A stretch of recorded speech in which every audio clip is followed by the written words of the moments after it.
What is the craziest thing that's ever happened to you?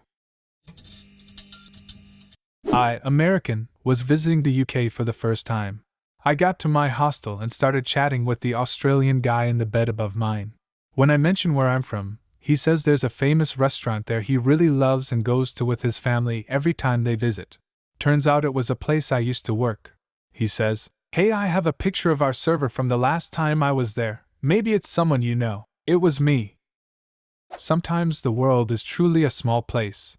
This crazy story reminded me of a time I was hitchhiking home from the Baltic Sea, 7-hour drive from my hometown, and the guy who stopped was our next-door neighbor.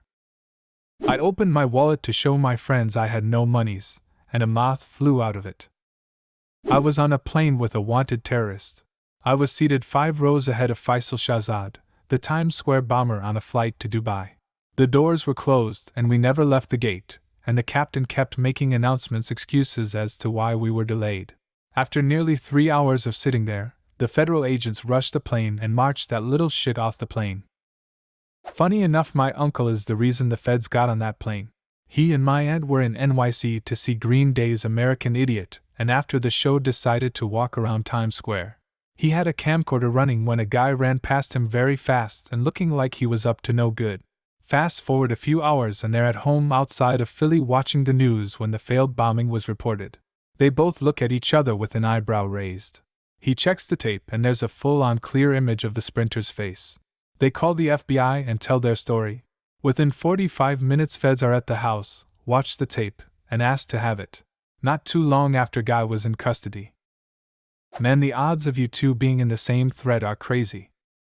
In 2013 I received a notice from my college that my low GPA from the previous semester made me ineligible for financial aid the following semester. It was my last term in grad school and the college was threatening to drop me from all classes if I didn't pay tuition within 72 hours. I went to drown my sorrows at a bar later that night, and I met a stranger, and we started talking. I told her my story and she offered to pay my tuition. I told her I didn't accept loans from strangers, but she said it was a gift. Turns out she was a very wealthy CEO, and that night she wrote me a check for $2,500. I paid my tuition, finished school, and we still keep in touch. I had a beater car in college. It was an ancient Plymouth, made mostly out of duct tape and rust. I had all of my college books in it. Just kept them there. Easier for studying. Go out to my car and grab what I need. Engineering books, too. So super expensive. Someone stole my car out of my driveway with all my books in it. Police report, all that. No joy. I was heartbroken. How in the world could I do my homework? How could I continue the semester? I was totally fucked. My mom offered to take me to school that day. I was just ruined. I had no hope. No idea how I would get by. And on ramp on the way to school, there she sat. I just happened to notice her as we were driving by. The old girl chose that exact moment to throw her transmission. When the thief was out joyriding it around and tried to get on the freeway. And I just happened to notice it sitting there. All my books were still in it. You just don't get that kind of loyalty with a car anymore. She sacrificed herself in just the right spot so I'd see her and get my books back. I'll always love that car. Godspeed, you old boat. In college, I was chilling with some friends, doing homework and hanging out, when I got an email from my grandma. She had been really into genealogy lately, and had found some distant branches of the family tree. She was letting me know she discovered that I had a third cousin who attended the same college as me. Well, not only did I know the guy, he was actually sitting right beside me as I read the email. I jumped up and shouted, "Dude, you're my cousin!" And that's how the guy one chair over got upgraded from friend to family in 2 seconds flat. Edit. Somebody who was there that day just sent me an award, with proof. Looks like the anonymity of my Reddit account has been compromised. Time to burn it all down, I guess. When I first went to college, I found that the last name of one of my dorm mates matched a fairly uncommon family name of mine, so we compared notes. Turned out that he was my 8th cousin, twice removed. Our common ancestors were brothers back in the late 17th century. I was kidnapped for about 8 months as a child. I remember it pretty vividly. It was my grandma on my dad's side of the family, and my dad. But it was because my grandma wanted me. I remember when it happened. My dad picked me up early from school, We spent the whole day and night driving. Spent the night in a motel.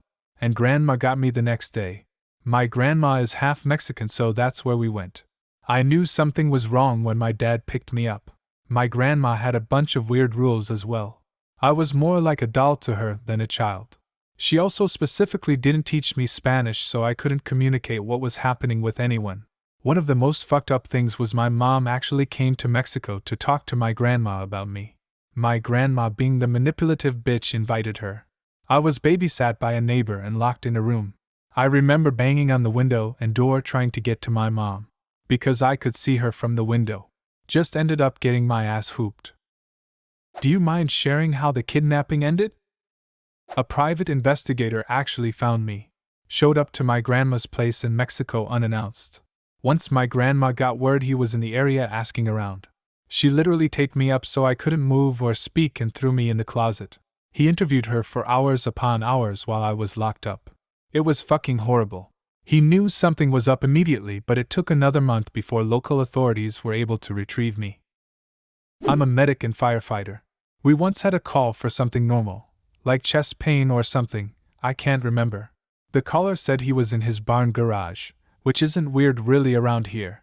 Anyway, we pull up on scene and something just felt off. No idea why, but something just told me in my gut that something was wrong. I decided to do a 360 around the building before we went through the door at the front that was clearly the entrance. I walk around and come to a window on the side of the building and look in. There was a shotgun rigged to the door. The guy had set a booby trap for us. And he had hung himself as well. We kicked in this plexiglass-type material on the side of the building and entered that way. Guy was dead.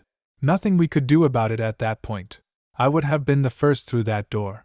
No idea why I didn't just walk through it that day. What a fuck. Miserable bastard wanted to drag someone down with him, I guess. Man, that's crazy. My EMT instructor told us to always trust our guts when arriving on a scene. It's easy to miss something consciously, but if something feels off, there's usually a reason for it that your brain hasn't consciously registered. My biological father, who I had never met and had lost track of my mom's contact info, found me on MySpace out of the blue.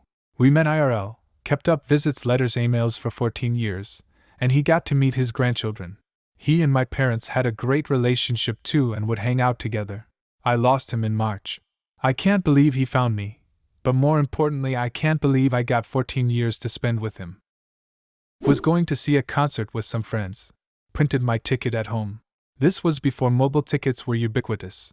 We all decided to meet at a bar about a mile from the venue, then walk over after a few drinks, have our drinks and some food and head to the venue. When we get there, I suddenly realize I don't have my ticket on me. Panicked, I run back to the bar. Check my car in the parking lot, nothing. Head inside the bar, check the table we were at, look everywhere. No ticket. Bummed and dejected, I leave the bar and begin to trek back to the venue to let my friends know I can't go with them. While I was waiting at a crosswalk, the wind blows a bit, and with it, a sheet of paper floats past me and comes to a stop on the sidewalk. I reach down, pick it up, and it's my goddamn printed ticket. One of the best days of my life. My date, and I got stuck at the top of a Ferris wheel for nearly 3 hours when the ride's mechanism failed. It was a very tall wheel and she was afraid of heights.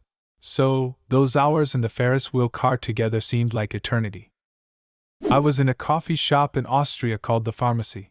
I asked for the toilet and the old man behind the counter told me to go downstairs and to use the door that said "Do not enter." I'd done what I was told but found I was trapped in the dark some storage room. Fearing it was a Fritzl room, I switched on my phone light and noticed a ladder, so I climbed up it. At the top I exited a hatch and was surrounded by horses. Very expensive-looking horses. I'd come up in the stables of the Vienna Spanish riding school. Had to exit through the riding ring. When I was a kid I slept-walk really badly and would also sometimes quasi-sleepwalk where I was aware and would remember it later, but would be out of my fucking mind, confused and semi-dreaming while it happened. I woke up in the middle of the night one night at 7 or 8 years old, and there was apparently a power outage because it was pitch black in my room, no night light, and no light coming in my window from the streetlights. I wanted to leave my room and go wake up my parents because I was freaked out about the dark but got disoriented and confused my closet door with my bedroom door and started panicking because I thought someone stacked a bunch of shit outside my bedroom door to trap me. Started throwing shit out of my closet and got to the back wall. Now, my childhood home had a dormer-style upstairs added before we lived there such that my bedroom was on the same level as the attic over the original house area. There was an access panel to the attic in my closet, and I somehow managed to get that open and escaped my room into the attic. Around that time I fully woke up the rest of the way to full lucid consciousness and freaked the fuck out not knowing where I was and surrounded by dusty-ass boxes and spiderwebs and started screaming my fucking brains out. Turns out the part of the attic I was in was directly over my parents' bedroom, and I scared the shit out of them because my screaming was coming from their ceiling. They start freaking out, and I was in there screaming for a solid 5 minutes before my parents were able to figure out what happened and rescue me. I am 36 years old now and still have the occasional nightmare about waking up in that attic. What is the craziest thing that's ever happened to you? Leave a comment and subscribe to the channel if you want to see more videos like this one.